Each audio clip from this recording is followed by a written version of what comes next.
గురువారం ములుగు మండలంలోని శివతాండ వద్ద జిల్లా పరిషత్ బీటీ రోడ్ నుండి రామ్ సింగ్ తండా వరకు 1,10,00,000 నిధులతో నిర్మించిన బీటీ రోడ్డుని రాష్ట్ర పంచాయతీరాజ్, గ్రామీణ అభివృద్ధి, గ్రామీణ నీటి సరఫరా, స్త్రీ శిశు సంక్షేమ శాఖ మంత్రి ధనసరి అనసూయ సీతక్క, జిల్లా కలెక్టర్ దివాకర టీఎస్తో కలిసి ప్రారంభించారు.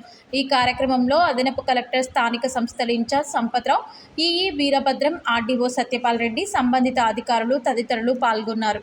పాపులేషన్ 4-5 మండలాలకి ఇది సెంటర్ గా ఉన్నది. రేపు రాబోయే కాలంలో కూడా ఇంకా మన ఏరియాకు టూరిస్టులు కానీ ఇక్కడ యూనివర్సిటీ కూడా వచ్చింది.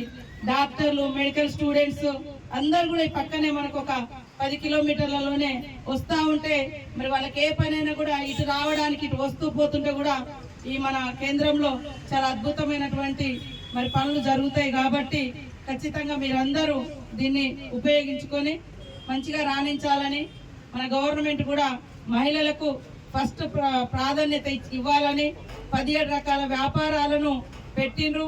ఇప్పుడు మహిళా శక్తి క్యాంటీన్ కూడా మీరు ఏదన్నా తినుబండారాలు తయారు చేసి కూడా అమ్ముకోవచ్చు.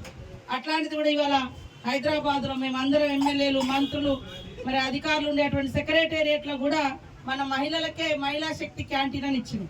దాంట్లో మొత్తము వాళ్ళకి ఏం కావాలో తినేటి సకినాలు, గారెలు, అరిసెలు, లడ్డు అవన్నీ ఉంటాయి.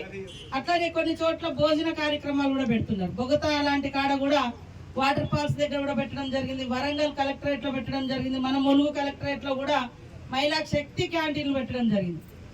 ఇక్కడ కూడా ఒక చిన్నపాటి మరి హోటల్ లాంటిది మహిళలు కూడా నడిపించుకోవడానికి అలాంటి ఏర్పాటు కూడా ఎవరైనా ముందుకు వస్తే వాళ్ళకు కూడా ఇవ్వడం జరుగుతుందని తెలియజేస్తూ, ప్రతి ఒక్కరు ఈ యొక్క స్కీమ్స్ ను వాడుకొని మరి 4 రూపాయలు సంపాదించుకొని మీరు మీ కుటుంబాలు సంతోషంగా ఉండాలని మనస్ఫూర్తిగా కోరుకుంటూ, మరి మహిళా శక్తి వస్తుంది మనకు. కాబట్టి ప్రతి ఒక్క గ్రూప్ లో ఏదో ఒక పని ఖచ్చితంగా మనం ఎంచుకోవాలి. తప్పకుండా ఇంతకుముందు మనం బట్టలు కూడా మహిళలకు ఇవ్వడం జరిగింది, యూనిఫామ్స్. రేపు మరి సీఎం గారు కూడా ఒకటి ప్రకటించారు, మహిళా సంఘాలు ఉన్నటువంటి వాళ్లకు సంవత్సరానికి 2 చీరల లాగా అని కూడా ప్రకటించడం జరిగింది. కాబట్టి మహిళల్ని పెద్ద ఎత్తున మహిళా సంఘాలలో చేర్పియాలి. 1,00,00,000 మంది మహిళలు కావాలి, వాళ్ళందరూ కూడా కోటీశ్వరం చేయాలి. ప్రతి మహిళ మంచి స్థానంలో ఉంటే ఆ కుటుంబం మంచిగా ఉంటుంది. అట్లాంటి 100 కుటుంబాలు ఉంటే ఆ ఊరు బాగుపడుతుంది. ఆ ఊరు బాగుంటే ఆ సమాజం బాగుంటుంది. అందుకనే సీఎం గారు రేవంత్ రెడ్డి గారు ప్రతి సందర్భంలో ఇది మహిళలకు ఇద్దాం, ఇది మహిళలకు ఇద్దాం, ఇది మహిళలకు ఇద్దామని అంటాడు. బళ్ళు రిపేర్ వస్తే